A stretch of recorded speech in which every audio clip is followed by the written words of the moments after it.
10 अक्टूबर 680 ईस्वी यानी कि 10 मुहर्रम 61 हिजरी ये वो दिन है जब करबला का दर्दनाक वाक़या पेश आया। रसूल अल्लाह के प्यारे नवासे हजरत हुसैन और उनके खानदान को शहीद किया गया। लेकिन आखिरकार क्यों ये करबला की जंग लड़ी गई थी, आइए जानते हैं आज की इस वीडियो में जिसका नाम है करबला।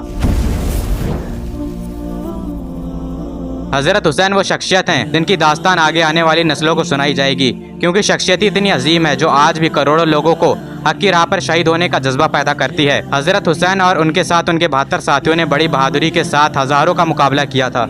हजरत हुसैन रजी अल्लाह ताला अन्हु की पैदाइश 626 ईस्वी को अरब के शहर मदीने में हुई थी और हजरत हुसैन का ताल्लुक अल्लाह के रसूल के खानदान से था। हजरत हुसैन रिश्ते में रसूल अल्लाह के नवासे लगते थे और जब हजरत हुसैन का ताल्लुक इतनी अजीम घराने से था तो जाहिर सी बात है कि इंसाफ और हक के लिए हजरत हुसैन हमेशा खड़े रहते थे। आप एक बहुत ही नेक शख्स थे जो हमेशा जरूरतमंदों की मदद किया करते थे। आपने अपनी सारी दौलत जरूरतमंदों के लिए तस्लीम कर दी। साल 632 ईस्वी में अल्लाह के रसूल पर्दा कर गए और इस वक्त हजरत हुसैन की उम्र ज्यादा नहीं थी और जब हजरत अली को खलीफा बनाया गया तो उस वक्त सिविल वॉर हुई थी जो कि हजरत हसन और हजरत हुसैन के वालिद हजरत अली और यजीद के वालिद हजरत मुआविया के दरमियान हुई थी। और बाद में जब मस्जिद में नमाज की हालत में हजरत अली को शहीद कर दिया गया तो शाम में हजरत मुआविया ने खुद को खलीफा बना लिया।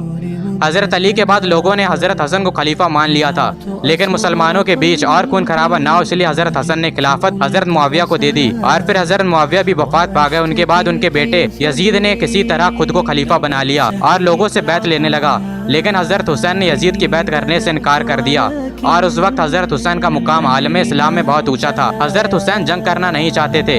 हजरत हुसैन मदीने से मक्के की तरफ तशरीफ ले आए। हजरत हुसैन को कूफे शहर जो कि आज इराक में मौजूद है वहाँ से कई खत आने लगे कि वो हजरत हुसैन की मदद चाहते हैं यजीद के खिलाफ खड़े होने के लिए। हजरत हुसैन नहीं चाहते थे कि मक्का जैसी पाक जगह पर कोई खून खराबा हो, इसलिए वो मक्का से चले गए। दोस्तों, जब यजीद खलीफा बना तो मुस्लिम दुनिया में एक तूफान सा आ गया था, क्योंकि यजीद खिलाफत के लायक ही नहीं था। यजीद हर वो काम किया करता था जो कि इस्लामिक कानून के खिलाफ था और इसी वजह से हजरत हुसैन ने यजीद की मुखालिफत की थी। दोस्तों, हजरत अली के वक्त में खिलाफत की राजधानी कूफा थी, इसलिए हजरत अली के कई मानने वाले लोग कूफा में रहा करते थे। जब हजरत हुसैन को कूफा वालों की तरफ से खत मिलने लगे कि वो यजीद की मुखालिफत करना चाहते हैं और हजरत हुसैन की मदद चाहते हैं, तो कूफा का जायजा लेने के लिए हजरत हुसैन ने मुस्लिम बिन अकील को भेज दिया और उनसे कहा कि वो पता करें कि कूफे के हालात क्या हैं। दोस्तों, जब मुस्लिम बिन अकील कूफे पहुंचे तो उन्होंने देखा कि लोग सच में हजरत हुसैन को खलीफा बनाना चाहते हैं और हजरत हुसैन की बैत करना चाहते हैं। जब मुस्लिम बिन अकील ने कूफा के इतने अच्छे हालात देखे तो उन्होंने हजरत हुसैन की तरफ खत रवाना कर दिया कि वो तुरंत बिना वक्त बर्बाद करे कूफा के लिए रवाना हो जाएं। लेकिन तब तक यजीद को खबर हो चुकी थी और वो सोचने लगा कि कहीं कूफा के लोग उसकी सल्तनत का तख्ता पलट ना कर दें, इसलिए उसने इब्ने ज़ियाद को कूफा का गवर्नर बनाकर भेजा। यजीद की जुल्म की वजह से लोगों ने हजरत हुसैन का साथ छोड़ दिया। जो लोग कुछ वक्त पहले हजरत हुसैन के साथ थे वो पीछे हटने लगे, यहाँ तक कि मुस्लिम बिन अकील को भी अपनी जान बचाना मुश्किल हो गई थी। वो कूफे में एक बूढ़ी औरत के घर रुके थे, लेकिन बाद में उन्हें और उनके 2 बेटों को शहीद कर दिया गया था। लेकिन जब तक हजरत हुसैन कूफे के लिए अपने 72 लोगों के साथ रवाना हो गए थे, जब यजीद को इसकी खबर मिली तो उसने एक बहुत बड़ा लश्कर हजरत हुसैन की तरफ रवाना किया। हजरत हुसैन का सामना यजीद की फौज से हुआ जिसकी सिपह सलारी हुर नाम का एक कमांडर कर रहा था। हजरत हुसैन कूफे से कुछ दूर एक जगह पर ठहर गए।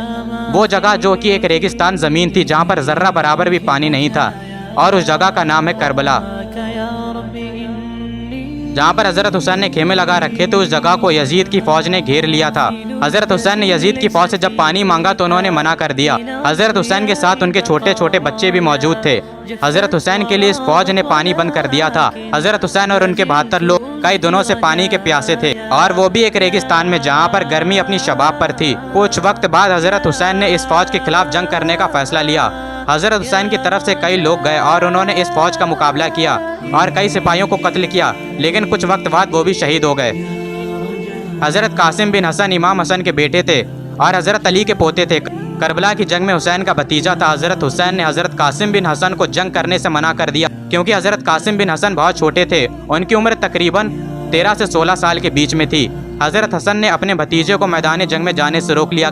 कहा कि कासिम, तुम मेरे भतीजे हो और मेरे भाई की निशानी हो, मैं तुम्हें नहीं जाने दे सकता। हजरत कासिम बिन हसन ने एक ताबीज़ निकाल कर दिया और कहा कि ए चाचा हुसैन, ये ताबीज़ मुझे मेरे वालिद ने दिया था और कहा था कि जब कोई मुश्किल वक्त आ जाए तब इसे खोल कर देखना। जब ताबीज़ को खोल कर देखा गया तो उस पर लिखा था कि मेरे बेटे कासिम, अगर हुसैन पर कभी कड़ा वक्त आ जाए तो हमेशा हुसैन के साथ रहना। हजरत हुसैन ने हजरत कासिम बिन हसन को मैदान जंग में जाने की इजाज़त दे दी।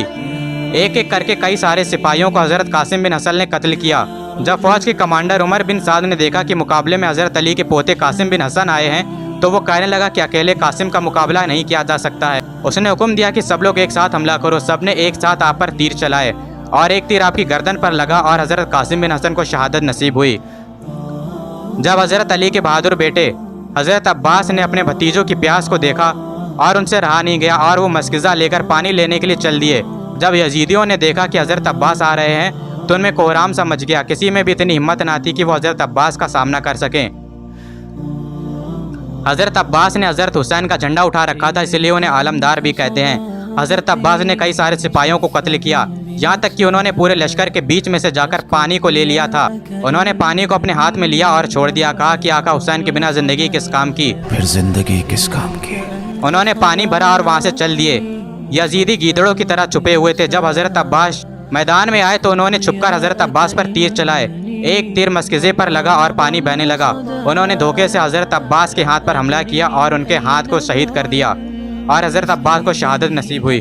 اس جنگ میں امام حسین نے اپنے بھتیجوں کو کھویا، اپنے بھائی کو کھویا، اپنے بیٹوں کو کھویا۔ حضرت حسین کے بیٹے حضرت علی اصغر صرف 6 مہینے کے تھے جب انہیں شہید کیا گیا۔ حضرت علی اصغر کو اپنے سینے سے لگایا اور میدان جنگ کی طرف بڑھے۔ حضرت حسین نے فرمایا کہ یہ جنگ تمہاری مجھ سے ہے، اس بچے سے نہیں ہے، اس کو پانی دے دو۔ ان میں سے ایک سپاہی سامنے آیا جس کا نام حرملہ تھا۔ اس نے 3 نیزوں والا تیر حضرت علی اصغر پر چلایا اور وہ تیر ان کی گردن پر جا لگا اور اپنے والد کے ہاتھوں میں انہوں نے شہادت نصیب کی۔ حضرت حسین کے کئی سارے سپاہی شہید ہو چکے تھے سوائے خاتونوں کے، کوئی بھی باقی نہ تھا، اور اس کے بعد حضرت حسین نے خود میدان جنگ میں جانے کا فیصلہ کیا۔ وہ اپنے گھوڑے پر سوار ہوئے اور تلوار لہراتے ہوئے دشمنوں کے لشکر کی طرف آگے بڑھے۔ حضرت حسین کو دیکھ کر سارے یزیدی خوف میں آ گئے۔ حضرت حسین کا مقابلہ کر پانا یزیدیوں کے بس میں نہ تھا۔ اس کربلا کی گرمی میں حضرت حسین بھوکے پیاسے لڑ رہے تھے۔ تنہا لڑنے کے بعد بھی حضرت حسین سے کوئی بھی مقابلہ نہیں کرنا چاہتا تھا، اور اس کی یہ وجہ تھی کہ وہ مولا علی کے بیٹے تھے۔ جب ابن سعد دیکھنے لگا کہ یہ حسین ہے اور اسے یقین ہو گیا کہ حضرت حسین کا مقابلہ نہیں کیا جا سکتا، اس نے سارے سپاہیوں کو حکم دیا کہ ایک ساتھ حضرت حسین پر حملہ کرو، لیکن سب ناکامیاب لوٹے۔ ظالم تعداد میں جتنے بھی زیادہ کیوں نہ ہوں، لیکن وہ حق اور سچ کے سامنے ٹک نہیں سکتے۔ دوستو، حضرت حسین لڑ رہے تھے کہ تبھی انہوں نے دیکھا کہ عصر کی نماز کا وقت ہو گیا ہے، اور انہوں نے جنگ کے میدان کے بیچ میں ہی نماز ادا کرنے کا فیصلہ کیا، اور یزیدیوں کو وہ موقع مل گیا جس کا انہیں بہت لمبے وقت سے انتظار تھا۔ اور جب حضرت حسین سجدے میں گئے تو اس چیز کا فائدہ اٹھا کر دشمنوں نے انہیں شہید کر دیا۔ اس کربلا کی جنگ کے بعد یزیدی خوش ہو رہے تھے۔ وہ امام حسین اور ان کے ساتھیوں کے سر کو اپنے نیزوں پر بلند کر رہے تھے، اور پھر اس کے بعد یہ لوگ خاتونوں کی طرف بڑھے، اور حضرت زینب اور حضرت ام کلثوم دونوں خیموں میں موجود تھیں، اور یہ دونوں حضرت حسین کی بہنیں تھیں، یعنی کہ اللہ کے رسول کی نواسیاں تھیں، اور حضرت زین العابدین حضرت حسین کے آخری بیٹے تھے۔ اس کے بعد ان سب لوگوں کو کوفے سے ہوتے ہوئے دمشق لے جایا گیا، اور سفر میں کئی بچوں نے اپنی جان گنوائی۔ پورے شہر کو سجایا جا رہا تھا کہ دیکھو ہم نے جنگ فتح کر لی ہے، ارے کہاں ہے تمہاری فتح، آج 14 صدیاں بیت چکی ہیں، کربلا پر ابھی بھی جھنڈا حسین کا لہرا رہا ہے۔ جب حضرت حسین کو شہید کیا گیا تو یزیدی کہہ رہے تھے فتح مبین، کہ ہم نے جنگ فتح کر لی ہے، لیکن آج 1400 سال بعد بھی کربلا پر حسین کا قبضہ ہے، آج بھی کربلا پر حضرت حسین کا جھنڈا لہرا رہا ہے۔ آج کربلا امام حسین کے نام سے جانی جاتی ہے۔ حضرت حسین کا نام جب ہماری زبان پر آتا ہے تو ہمیں فخر محسوس ہوتا ہے، ہمارا قد اونچا ہو جاتا ہے۔ دوستو، ایک بات ہم سب کو یاد رکھنی چاہیے، حضرت حسین نے حق کے لیے اپنی جان دے دی اور اپنے پورے خاندان کو قربان کر دیا، اور ہمیں بھی حضرت حسین کے راستے پر چلنا چاہیے، اور جتنی بھی مشکل کیوں نہ ہو، لیکن ہمیں کبھی بھی حق کی بات سے پیچھے نہیں ہٹنا چاہیے۔ صرف ایک دن حضرت حسین کی شہادت کو یاد کرنے سے کچھ نہیں ہوگا، ہمیں ان کے راستے پر بھی چلنا چاہیے۔ اور یہ ڈھول بجانا، محرم میں شور مچانا، یہ کون سی اچھی بات ہے؟ ڈھول تو یزیدیوں نے بجائے تھے۔ محرم میں ہمیں تو حضرت حسین کی شہادت کو یاد کر کے ان کے جیسے اعمال کرنے کی توفیق لینی چاہیے۔ اللہ کی بے شمار لعنت ہو ان لوگوں پر جنہوں نے کربلا میں حضرت حسین اور ان کے خاندان کو شہید کیا تھا۔